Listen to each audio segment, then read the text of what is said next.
ఈ mill maker curry నేను చూపించినట్లుగా వండుకోండి, అచ్చం మటన్ టేస్ట్ ఉంటుంది. ఒక్కసారి తిన్నారంటే పదే పదే ఇలానే వండుకుంటారు. ఫుల్ డీటెయిల్గా ప్రిపరేషన్ చూడండి. ముందుగా మిల్ మేకర్ని నానబెట్టుకుందాం వేడి నీళ్ళలో. పల్లీలు, నువ్వులు, మసాలాలు దోరగా వేయించుకుందాం. హై ప్రోటీన్ సోర్స్ కదా అండి, తప్పకుండా ఇలా వండుకొని తినండి. పావుగంట తర్వాత నానిన మిల్ మేకర్ని ఇలా పిండుకొని పక్కకు పెట్టుకుందాం. బాండి పెట్టుకొని కొంచెం అంత నూనె పోసుకొని పచ్చిమిర్చి, ఉల్లిగడ్డ వేసుకొని మంచిగా గోల్డెన్ బ్రౌన్ కలర్ వచ్చేసేపు వేపుకుందాం. ఇందాక వేపుకున్న మసాలాలు మిక్సీ పట్టుకుందాం. ఆనియన్ కాస్త వేగిన తర్వాత పుదీనా వేసుకుందాం. పుదీనా వేగిన తర్వాత అల్లం వెల్లుల్లి పేస్ట్ వేసుకుందాం. చక్కగా కలుపుకున్న తర్వాత సరిపడా పసుపు వేసుకుందాం.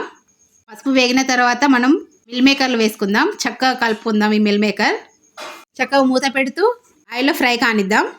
ఇప్పుడు సరిపడా ఉప్పు, కారం వేసుకుందాం. చక్కగా కలుపుకుందాం ఉప్పు, కారం వేసుకొని. ఇందాక మిక్సీ పట్టేటప్పుడు ఎండు కొబ్బరి వేసేది మీకు చూపెట్టలే, కొబ్బరి కూడా మిక్సీ పట్టుకోవాలి.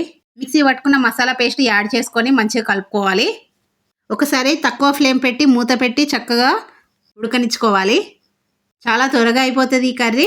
ఆరోగ్యానికి మంచిది, నోటికి టేస్ట్గా ఉంటుంది. అలాంటప్పుడు ఈ కర్రీని వదిలిపెట్టుకోకుండా వండుకొని తీరాల్సిందే. సరిపడా ఎసరు పోసుకుందాం. ఫ్రెండ్స్, నా ఛానల్ని సబ్స్క్రైబ్ చేసుకోండి, లైక్ చేయండి, కామెంట్ చేయండి. మీరు ఇచ్చే ఈ సపోర్టు నన్ను ఇంకా ముందుకు తీసుకెళ్తుంది. మంచి మంచి వీడియోస్తో రెగ్యులర్గా మీ ముందు ఉంటా నేను. ఎసరు పోసుకున్న తర్వాత చక్కగా దగ్గర పడేలాగా ఉడకనిచ్చుకోవాలి. ఎంతో టేస్టీగా ఉండే మన high protein meal maker curry ready. Support మీ ఫ్రెండ్స్. Bye everyone.